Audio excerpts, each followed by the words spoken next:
నీ కొరకు నా ప్రభు మేలును దాచాడు, నీ కొరకు నా ప్రభు ధనమును దాచాడు, నీ కొరకు నా ప్రభు ఉద్యోగాన్ని దాచాడు, నీ కొరకు మంచి సంబంధాన్ని దేవుడు దాచాడు, నీ కొరకు మంచి కుటుంబాన్ని దేవుడు దాచాడు, నీ కొరకు మంచి ఆస్తిని దేవుడు దాచాడు.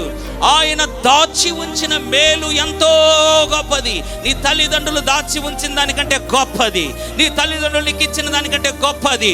ప్రభు మాట్లాడుతుండగా, దేవా నా జీవితంలో నేను నష్టపోయి వచ్చాను, గతములో నాయన నష్టపోయి వచ్చాను, నాకే పాపము తెలియదయ్యా. మెఫీబోషెతుకు కూడా ఏ పాపము తెలియదు, కానీ ఎంత నష్టం ఎదుర్కొన్నాడంటే, ఒక రాత్రికి రాత్రి లోదెబార్ ఏమీ లేని ప్రాంతముకు వెళ్ళి అన్ని ఉన్నవాడు ఏమీ లేని వాడిగా మారి, ఏమీ లేని ప్రాంతంలో 20 సంవత్సరములు జీవించిన తర్వాత ఒక రోజు రానే వచ్చింది, దేవుని సమయం రానే వచ్చింది. మెఫీబోషెతును దేవుడు మెప్పు నొందని వానిగా చేయాలనుకున్నాడు, రానే వచ్చింది. ఆ సమయం రాగా ఒక రాత్రికి రాత్రి సౌలు భూమి అంతటిని ఒక కుంటివాడు అయిన మెఫీబోషెత్ ఇంతవరకు లోదెబారులో ఒక అనాథగా అవిటివాడుగా ఉన్నటువంటి వాడు ఓవర్ నైట్ లో అగ్రస్థానాలకు పడగలెత్తడం ప్రారంభించాడు. That is God.